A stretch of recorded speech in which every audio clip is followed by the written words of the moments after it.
There is one aspect of the Toaru franchise I believe deserves so much praise, and yet it remains underrated as hell, as no one talks about it. And that is the politics of this complex world, divided by science and magic. Did you say politics? But politics is boring. Sorry, I don't understand how a world split between psychic power users and religious magic users on a slippery slope to World War III is boring. The politics in Index amplify the world building and give the overall narrative of the series a depth that gives the small actions such as Toma punching a lolly nun in the face huge implications and consequences. And no, I'm not going to spend the entire video memeing with Toma being the gender equality king. I want to go in depth mainly about the foreign relations and the diplomacy that happens in the 3 seasons of the anime, although fans tend to care way more about this when they read the novel rather than the anime, in which they are confusing and boring. But in the light novel, I think it's amazing how much depth it adds to the story with the historical parallels which add realism to this blend of sci-fi and fantasy. First, let's introduce the major factions. Academy City is the head of the science side of the world. It is home to at least 2.3 million people, majority of them being students who are enrolled in the power curriculum to become espers, humans who possess psychic abilities that can be explained by quantum physics. With the existence of Academy City, the people of the world are aware of supernatural powers and accept it as a norm of science. Academy City also has exclusive technology that is 20 years ahead of the rest of the world, making it a modern-day superpower with its advanced military weapons which surpass all other countries in the world. Academy City is located in Tokyo and is completely sealed off from outsiders due to its giant walls covering the circumference of the city. We need to build a wall. It is essentially a separate state to Japan, similar in this respect to Vatican City, which is a city-state within Rome. The hidden intentions of Aleister Crowley, the board chairman of the city, purposefully instigates conflict between the two sides. Aleister is basically the dictator of the science side, as there are no elections in the city and he has ultimate authority, but he delegates power to the 12 directors under him that handle the administrative upkeep of the city, while Aleister chills in his Fantatube all day. One of the major churches of the magic side is the Anglican Church, located in the United Kingdom, although in Britain they still have a normal government who aren't magicians, but on the magic side of things it is split between a Knights class, Anglican Church and the royal family, with Queen Elizabeth as the sovereign monarch of the country. The Anglican Church is run by Archbishop Laura Stewart, who tends to be the one to engage in talks with Aleister regarding magic, science, diplomacy, or send someone else in her place. There is also the Roman Catholic Church. Insert Helsing abridged reference here. They are based in Vatican City and are the largest church in Index, with 2 billion followers worldwide. Unlike the Anglican Church, which only has mass influence in the UK, the Roman Catholic Church has many other countries under their sphere of influence, such as France, who are allied to them. They appear to be led by the Pope on the surface, but in Index, a secret organisation known as God's Right Seat actually pulls the strings of the Pope like a puppet, with Fiamma of the Right being the true head figure of the Vatican. There are many other smaller magic organisations known as Cabals and the Russian Orthodox Church too, but I don't want to cover them for this video. I want to focus on the 3 main players I've just talked about. Before the story of Index began in the timeline, representatives from both sides of the world signed a truce, much like an armistice, where they agreed that they wouldn't interfere with each other's affairs. This was known as the Magic Science Treaty, which also prohibited each side from researching too much into each other, with the magic side only having access to primitive technology and the science side being forbidden to study magic. It is also worth mentioning that the common people in the world have no idea about the existence of magic, unlike Esper powers. Only people within or have connection to the magic side know about it. Despite the existence of the treaty, the events of the story threatens its existence, with the affairs of the two sides becoming becoming increasingly connected as the plot progresses. Alistair invites Style and Kanzaki of the Anglican Church into Academy City to conduct the annual memory wipe of Index, as she will likely be safer inside the city than outside, where she has a higher chance of being attacked by enemy magicians. But how is this not breaking the established treaty? Well, like any other treaty, there are fine margins that can be exploited. As long as Style and Kanzaki keep to themselves and don't jeopardize the situation, they get a free pass. So the terms of the treaty aren't just black and white. There are definitely grey areas. The situation is different when a magician illegally invades the city trying to cause trouble,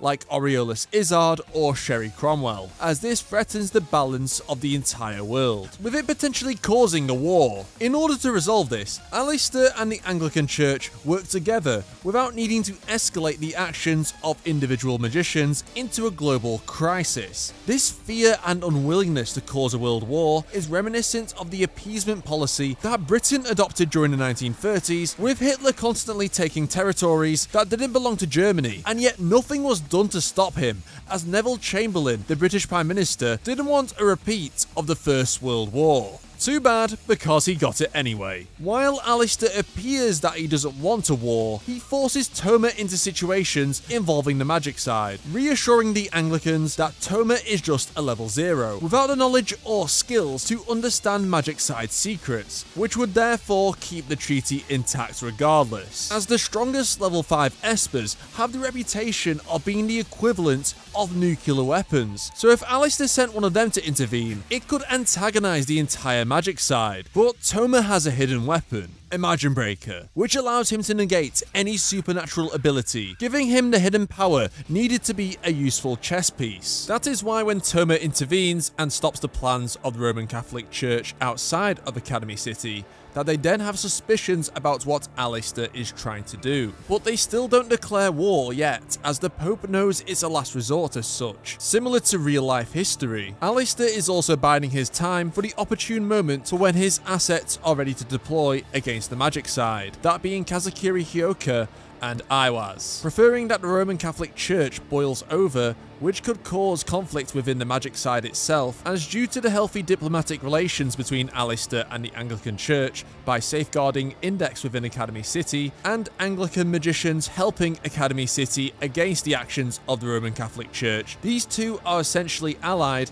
despite being on opposite sides. It's an example of the enemy of my enemy is my friend. Laura Stewart wants the Roman Catholic Church to be weakened, so the Anglicans have more influence within the magic side, which would put her in a better position to crush Alistair later on, while Alistair thinks that the fall of the largest church would make things easier from a science side perspective. None of this is explicitly stated in the story, but you gain an understanding of it once you read between the lines and contextualize the events of Index through the mind games each party is trying to play. While the Roman Catholic Church aren't really concerned with the Anglicans at this moment in time, as they are already the largest church in the world, and would be the dominant faction in a world without Academy City. With the retaliation of the Roman Catholic Church, they attempt to brainwash the population of Academy City into becoming Roman Catholics, which would place them under their sphere of influence and would result in a Catholic-dominated world. This plan was thwarted by Toma and the Anglicans. Then the Roman Catholic Church attempt to send over the Adriatic fleet to destroy Academy City, but Toma is sent to Italy without prior knowledge to stop it, aided by the Yamakasa under the Anglican Church. After yet another failure, the Roman Catholic Church continued to escalate their foreign policy against Academy City, with God's right seat finally appearing, forcing the Pope to sign a death warrant on Toma, and Vento of the Front invading Academy City to cripple its infrastructure and to assassinate her target. Despite this, Alistair still doesn't declare war, likely biding his time for the Anglican Church to become more active participants. He did also admit using Kazakiri as a weapon against Vento was sooner than he expected. I guess it was more of a case of putting the ball in God's right seat's court to see what measure they would try next. The escalating tensions between these two sides reminds me very much of the Cold War, with the USA and USSR not declaring war officially upon each other, but still conducting top-secret missions and attempting to sabotage the influence of each other in the world, trying to gain dominance, testing the waters by seeing how far they can go without causing a nuclear war. While there are some nuanced differences in Index as opposed to the Cold War, which makes it less like reality and more fitting to the world of Index, due to the Anglican Church siding with Academy City during World War III, proving the magic side isn't exactly united under one banner. The escalation of tensions between the sides acts as foreshadowing for an impending Third World War, which indeed happens, with terror of the left of God's right seat attempting to make all Catholics across the world want a war against Academy City by using the C document, but again, he was stopped by Toma. Aqua of the Back attempted to stop the war from happening by trying to get Toma's Imagine Breaker, which he knew Fuyama wanted, but he also failed. Then the UK suffers multiple terrorist attacks from Catholic France, who seem to be pushing for war, and then Princess Carissa launches a coup d'etat to create a military dictatorship and a stronger version of Britain that she believes in. During the coup in England, Fuyama takes Index's controller, giving him control over one of the Anglican Church's best assets, and then forms an alliance with the Russian Orthodox Church to declare war against Academy City and the Anglicans. In the Russian declaration of war, it is under the pretense that Academy City is causing mass environmental damage to the world, and that their technology should be shared with Russia, basically utilizing propaganda with an excuse to declare war, with it actually being because of the selfish dream of one individual to form his ideal world. Sounds kinda familiar, as Fuyama's goal is to create a utopian world by eliminating all suffering, by recreating Noah's flood, wiping out the majority of Earth's population, to leave only what he views as an ideal society where he is treated like a messiah. By starting World War III, he could drastically increase the suffering and malice in the world caused by the war, increasing his own power and also providing him with what he saw as an opportunity to wipe it all out at once. I talk more in detail about Fuyama's ideals in this video, but again, Fuyama's reasons for starting a war for his own idea of how the world should be, while also believing he was benefiting mankind, is very reminiscent of many past historical dictators. I personally find the politics of foreign affairs in Index fascinating, and also surprisingly realistic